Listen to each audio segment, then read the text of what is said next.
Okay, welcome to today's Performance Review and Scrutiny Committee meeting. We'll have apologies for Councillor Montgomery, DeVank, Bennett, Pottinger and Russell.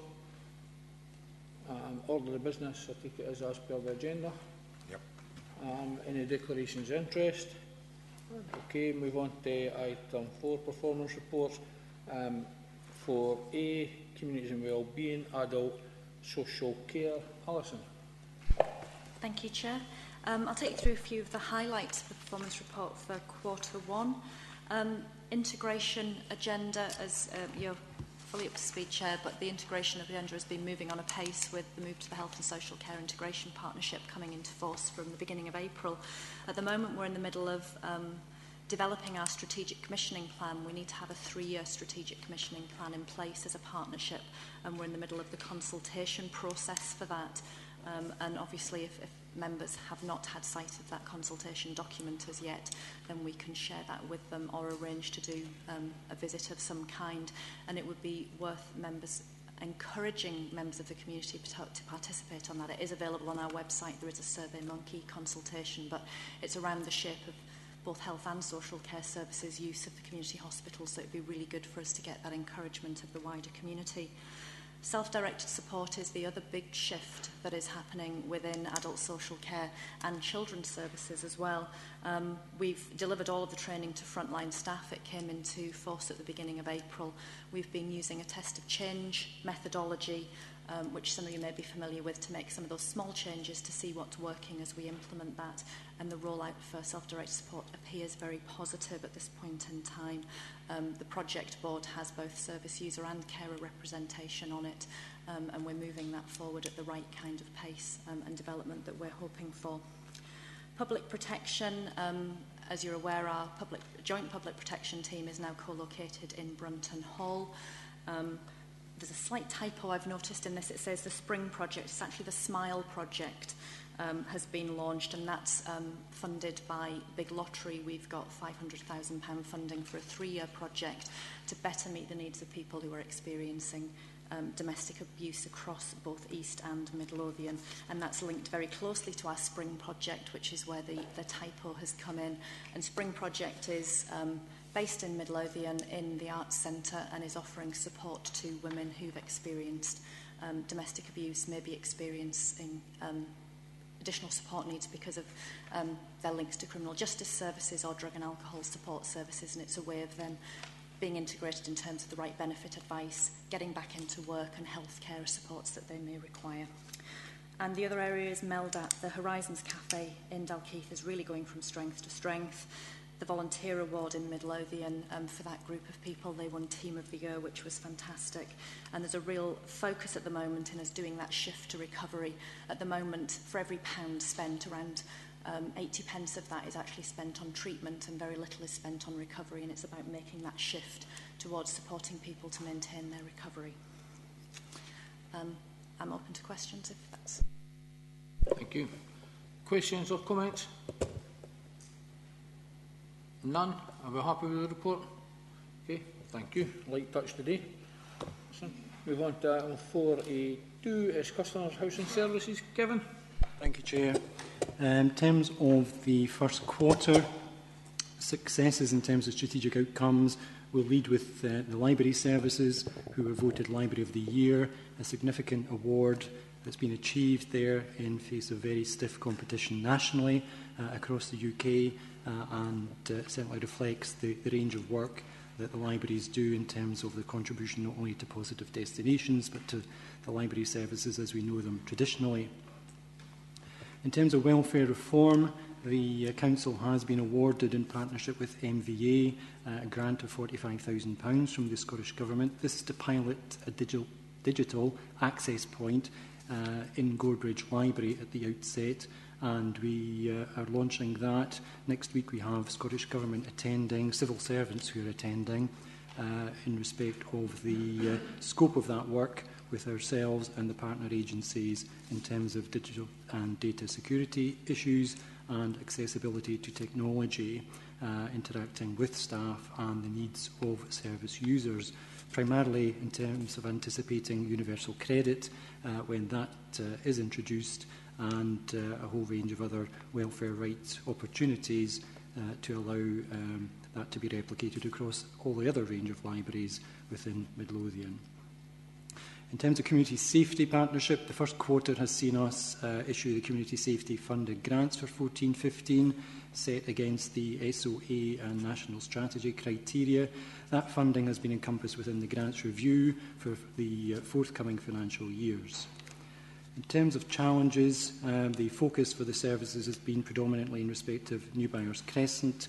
That's been reported separately on a number of occasions to Council and Cabinet separately, so I don't intend to go into the detail, as members are well aware of the circumstances of the incident and the mitigating actions which have taken place and the current activities for rehousing the households within New Byres Crescent, which as at today there are 43 households which still require to be rehoused from the original 64 properties on site. And that work continues in partnership with our social work and our health colleagues in terms of facilitating support in our treating well of those tenants for other housing options. Apart from that, in terms of the day job, has had to continue relative to Scottish Welfare Fund in Midlothian. Timescales were very short for the implementation from last April of the Scottish Welfare Fund. We had a turnaround timescale of 6 weeks to implement a workable scheme. In the first quarter, we've had internal audit review the Scottish Welfare Fund services in Midlothian, and that's identified that we've established a number of internal controls to deliver that effectively. We've also again had external recognition within the first quarter in that the Housing and Welfare Minister from Scottish Government attended to thank staff for their efforts and the outcomes that we are able to demonstrate from the effective use of the Scottish Welfare Fund. In terms of revenues, this continues to be challenging for the Council in the current economic difficulties, both for residents and businesses, in the income collection to the Council. We are aware that we are not particularly performing well in terms of Council tax collection, and we have a range of measures that are identified to improve that position. We are self-aware that we certainly need to revise the income collection arrangements for that. Scottish Government have confirmed its intention to revise discretionary housing payments in the current financial year. We've yet to receive the details about the proposed offset from the bedroom tax, as members will be aware of it, but there have been letters of comfort provided from the Scottish Government to indicate that in the current financial year that bedroom tax costs will be met for local authorities across the country. The annual return on the Scottish Social Housing Charter was a new requirement from April of this year. This replaced previous performance standards that, in respect of the housing regulator and housing legislation, we'd made our submission by June as required, and indeed it's featured in the press this week in terms of the assessments from the housing regulator. There will be a ranking in terms of a league table produced by October, and of course we will provide that to Committee and Council in due course. Happy to pause there, Chair, for any questions. Thanks, Kevin. Any questions or comments? Joe? Yeah, I'd congratulate the libraries and their staff for the great work they carry out in the community, especially with the children, getting them to read during the summer holidays. Thanks, Joe. Any other questions or comments? Jim? Kevin, I take it under page 29, under making the best use of resources, performance against revenue budget, I think it's off target there. Is that a lot of that attributable to the New Byres situation?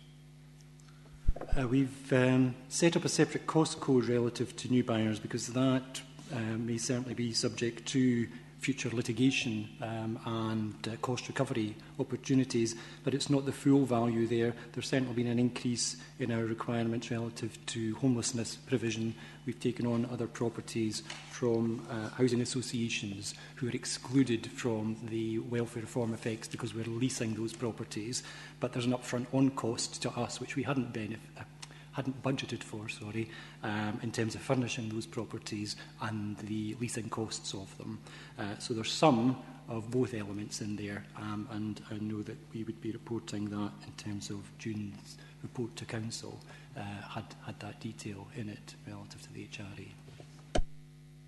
Thanks, Kevin. Any other questions or comments? Okay, thank you, Kevin. Move on to Education and Children's Services. Children's Services, Joan. Good afternoon. Just as we say, this is a fairly positive report in relation to the work that's been carried out by the staff at Dalkeith House. Whilst residential services are under review at the moment, over the last year they've been working with 23 young people and preventing them being accommodated, which, you know, if they had to be accommodated, we'd reckon that the figures for this would be in excess of £1 million, because we are at full capacity in relation to foster placements in Midlothian at the moment. So this work is ongoing, and we need to figure out how we're going to support this to take it to the future and how it's going to look. Because as we know, we have other plans in relation to Dalkeith House. We now have a project manager in place, and we're pushing forward, and with the hope that by April 2015 we will be looking at our residential establishment for children with complex needs being outsourced by another agency, but taking that forward so that we can maintain these children within Midlothian. Our parenting work, which is early intervention and preventative stuff, is still receiving positive reviews, and we're waiting on Edinburgh University coming back to us as they're evaluating our escape programme, which was recently mentioned at a national convention in relation to parenting work. So we're hoping that the feedback's positive in relation to that. The emerging challenges, as always, are the unplanned overspend. Last week we had 3 very high tariff young children within our residential houses who we know are at very, very high risk of going to secure, and unfortunately we had to secure one last week, a 13-year-old boy, due to the increased risk. But what we do have is really good collaborative work with police and the drug agencies, with adult services, and with our own staff in relation to trying to support these young people to remain in Midlothian, where we know that they get better outcomes rather than send them to secure. But I have to add that this does come at a cost to staff, and we need to put in the supports to support them. So that's an ongoing issue that we're managing, and the legal highs is something that isn't going away. It's something that's within all our communities at this moment in time, as we're all aware of. Our child protection stats currently at the moment are relatively low, I'm happy to announce, and what we have asked in relation to this performance report is to ask if we could, for a reduction in the child protection case conferences, rather than having 100% commitment where we have within 21 days, which is a target I would hasten to add that we rarely meet, to reduce this to 8 to 5%. And this isn't about quality of work. This is more around, when we've done some research about the right people attending this conference. If a parent has a court case, or a drug worker's on holiday, or the health visitor's off sick or something like that, our belief is that it's better to have the proper people around the table first time round, rather than meeting the target of 21 days and not having the proper people there to identify the risks and to take the plan forward. And that's why we've asked for that slight amendment to that. In relation to foster care, we've had the inspectors back in, and we'll wait on the positive report that comes in writing from the Care Inspectorate. And we continue to have a foster care campaign for adopters, prospective adopters within Midlothian, and foster carers. And this is obviously being influenced by the Children and Young People Scotland Act 2014, where we're going to have to be looking after young people up until the age of 21 come April next year, and offering them a through care aftercare service up until the age of 26. So, open for questions. Okay. Questions, comments? Jim? Yeah, I'm glad to see that we're moving on that 100% target, because it was something I've raised before that I just, it's almost like a stick to beat our own back. And if we expect that we are not going to reach that, we should be realistic about it and know. I think the answer I got at the time was, we should be striving to achieve that. But if we know we're not going to, there's no point in having that 100% target in there. And it is about quality rather than about, I was going to say quantity, timescales. It's not about, it's better that we get the right people round the table, even if it's a day over our target, than being forced to have the meetings before that when the right people are around the table. So I think that's a sensible move. Any other questions or comments? My goodness, I'm getting off very late this time. Okay, we'll move on to item 4B3 is communities and economy. Is that Janice? Yes, I'm standing in for Ian Johnson today. During Q1, the focus for the services within communities and economy has been particularly directed towards promoting economic development and business growth through a combination of pushing ahead with the Midlothian Local Development Plan work and the ambitious Midlothian programme, both of which underpin progress towards that outcome. And at the same time, the regulatory services continue to demonstrate strong performance, especially in terms of processing planning applications and building warrants. In that respect, we have a planning performance framework in preparation, which will be coming to the committee in due course. That's due for submission at the end of September. In terms of environmental health and trading standards, the pilot year continues until Novembership in the partnership with East Lothian, and at that point we'll pause and review the success or otherwise of that scheme. I'll pause at that point if there's any particular questions. Thanks, Janice. Questions, comments? None? Okay. Very light touch today. We'll move on to the last item for this meeting, and that's item 4.3, which is education with Peter. Thanks very much, Chair. Oh, double thanks. If I start then with highlighting some of our key priorities and how these have been going, obviously getting a good start in prevention continues to be a real priority for us in education. One of the ways we're tackling that, along with the rest of Scotland, is through the early years collaborative in which we're working with East Lothian. We made a good start to that, but I think there's a general recognition that there's even more that we can do with our partners in East Lothian on that, and we're taking steps to move on that. Everyone knows that the implementation of the Children and Young People Scotland Act is a key area for many of us, including obviously education. A broad act with a lot to do. You'll hear much more in terms of 600 hours for 3 and 4 year olds, which has started very well in the short time it's been in place. A lot of work still to be done, a lot of background work going on in terms of the named person, which has attracted quite a bit of publicity. Our job is to make sure that Midlothian's as ready as any authority for that when it comes along. The biggest opportunity and challenge that I and we face in education is attainment, because we know that attainment is a passport for our children and young people as they move through life. That's what exercises our team, that's what exercises our head teachers, and that's why we work very closely with our head teachers and looking for ways to drive forward attainment, which has in the past been too inconsistent. One of the things that will help us is the new Insight programme, which is a Scottish Government online benchmarking tool, which is going live just about now in the last few days.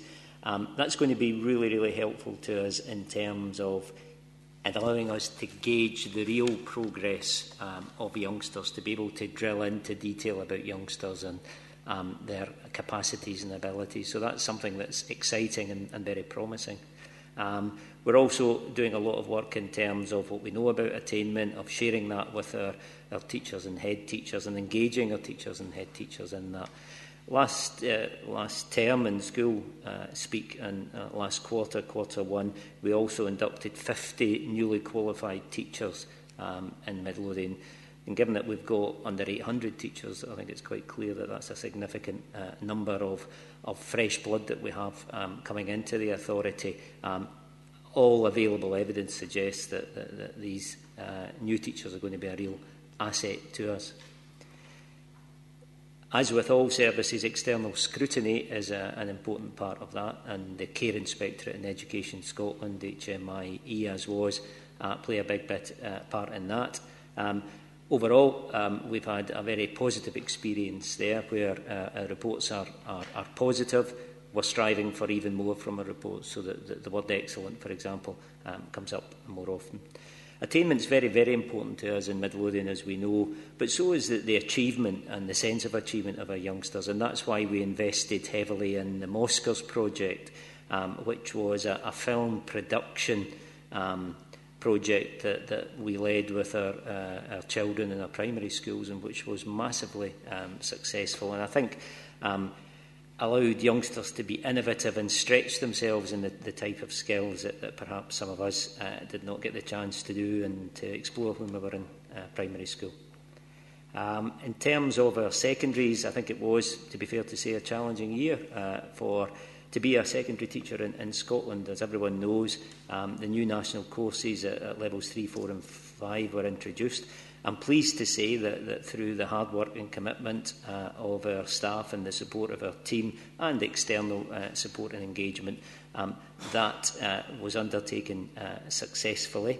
Our big issue now is the senior phase of Curriculum for Excellence, where we want to make sure that youngsters in Midlothian not only have a successful secondary education, but that secondary education links in where appropriate to other opportunities that perhaps weren't there in the past, working closely with colleges, for example. One of the things, as you'll know, that's been very important for us is the new South East Scotland sector academies, where we're working, our schools are working with Edinburgh College and Queen Margaret University, allowing our youngsters to move forward in a way that they wouldn't traditionally have been able to do. So that's something that offers great promise. We continue to work, our schools continue to work very hard on ensuring a positive and sustained destination for our youngsters. We're achieving success there, but we also know that there are young people who are at risk of a negative destination, and we've got to find ways of making sure that our school curriculum offers what is now being referred to as flexible pathways, so that youngsters don't feel blocked by the traditional school path and feel that there are lots of different ways. And having our quality improvement manager with a secondary background in Jim Cassidy gives us great capacity to work closely with our secondary head teachers and come up with something that's absolutely right for our youngsters. We do, of course, face challenges, and these challenges come in a range of ways. I go back to raising attainment. We're not in any way complacent. We've no scope for complacency. We've got to keep at it, and it's one of these phrases that keeps coming back. We use it a lot, but we've got to keep at raising attainment. I mentioned early years collaborative as a challenge as well. It's a great challenge because it's a great opportunity. Curriculum for Excellence, as we know, does present great opportunities and challenges for our staff. I mentioned, for example, in secondary last year, so much so that the government has granted an additional in-service day for teachers because of the recognition of all that goes with Curriculum for Excellence. But that's not a negative thing. That's a positive thing because of the opportunity that it offers. And I would say also that I would add that the outcome of our own management review in Midlothian means that we have a different structure, which I would say is giving us and me the opportunity to meet these challenges, and I think that's a structure that can help us move forward. I'll stop there. Thanks, Peter. Questions? Go on to Jim. It's on the 600 hours, the early nursery provision, and in particular help me out here. We did refer to as workless, 2-year-olds for workless households. Have we changed that terminology, or is that still how it's referred to? As far as I know, that's eligible twos, I think. Eligible twos, right? I knew it's the same principle. I knew it'd be chasing something else. I couldn't remember what it was. My understanding, the basis of the funding for that is, I think that there's an expectation that something like 70% of the eligible families, if you like, will take that up. My understanding is that up to now, it's been pretty low in terms of take-up. I think it's ridiculous that we can't interface with other systems and other government departments to identify the individuals. We've got to rely on them coming to us, therefore we've got to kind of advertise it. And if we appear to have very, very low take-up rates up to now. What are we doing about that? What are we doing to get out into the communities that most need it, to make sure that people are aware that that opportunity exists? It's a fair point that the facts are it's very early days, as people know, but the uptake, of course, at this stage is very low. And you're absolutely right, we have to explore every opportunity to get to the communities, and Suzanne Thane is working on that as we speak, to make sure that we advertise it. And we have to think, I suppose, as well about the right medium, how we deliver to our communities. It's one thing to say advertise it in the press or whatever it happens to be, but I guess we have to make sure that we're in touch with the right services and the right people to make sure that a consistent message is going out and hits the people that we really need to hit, so that those people who have that entitlement are hearing it. So we should be and will do explore every opportunity to do that. Thanks, Peter. Any other questions? Yeah. It's just that Oh, sorry. Sorry. Could I just add to the eligible twos? There has been quite a good uptake in the Mayfield area. There's been 23 referrals made into Hawthorn Children's Centre that we weren't aware of actually until last week. So the uptake is bigger than what we anticipated, obviously because that's a well-established resource up there, and you know Evelyn Brownwright has lots of different contacts there. So I think 5 of them are looked after children, but the rest are eligible twos, and we're just waiting on the paperwork coming down. And also, as Peter highlighted, you know, we have really, really close contacts with Sure Start, and they're out there promoting this. But you're right, you know, we don't have all the systems there. We don't know who the eligible twos are necessarily unless they're within our system or somebody else's. So we are trying to be proactive around that. So. the problem is that the people that probably most need it are the ones that are least likely to be aware of it, and that's the kind of dilemma that we're in. I'm interested in what you're saying there about 23. My understanding is that we had the available places that we had were 20 in Mayfield, 20 in Pennycook, and 8 in Woodburn. We have provision because Woodburn's an area we expect that there would be quite a need, and therefore I think we've got something in mind as a fallback for that. Does that mean that we're actually oversubscribed in the Mayfield area then? No, Hawthorn Children's Centre had over and above the Sure Start placements that we had on offer up at Mayfield, so Hawthorn are able to more than accommodate that. Yeah. Okay. Any other questions? Joe? No. Peter, just the one question that I have on this is, it's still, I'm still looking for a way of understanding how the primary one pupils entering schools on reading and maths are still off target.